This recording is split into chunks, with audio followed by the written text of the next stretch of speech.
The Paris Agreement is a legally binding international treaty on climate change adopted by 196 parties in Paris in the year 2015. It aims to limit global warming to 1.5 degrees Celsius compared to pre-industrial levels.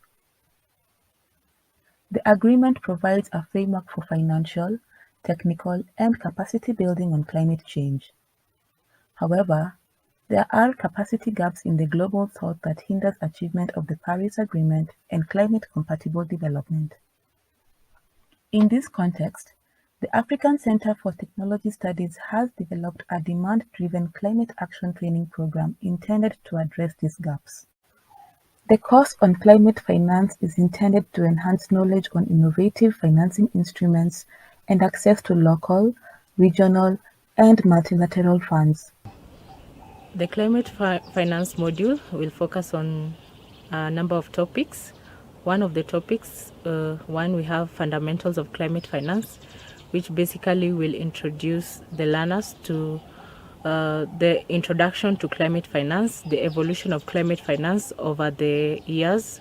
Another topic that we'll have will be on climate finance landscape. Basically, this will entail climate finance architecture at the global level, regional level, and at the national level. And then we shall also be looking at some of the financial access mechanisms that can be used by countries to be able to access these funds. Then also the topic will delve into the financial instruments that can be used also to mobilize finances. And apart from the traditional financial instruments such as grants, concessional loans that have been adopted in the past, we'll also look at some of the innovative financial instruments that are now emerging that can be used to mobilize resources for climate finance. Then another topic will also be looking at tracking and monitoring, tracking and reporting of climate finance methodologies. So we shall be looking at general tracking and reporting methodologies of climate finance, and we shall also be looking at tracking and reporting methodologies from a gender perspective. Another lesson that we shall have is on roadmap towards transformative climate finance. Basically here we'll be able to demonstrate to learners some of the evaluation frameworks that they can use. They'll be able to learn about the climate finance landscape and to have a clear understanding of which funds are available to be able to support climate actions depending on their geographical location. They'll be able also to understand how they can prepare adequately to access some of these climate finance funds. They'll also be able to understand which financial instruments are used.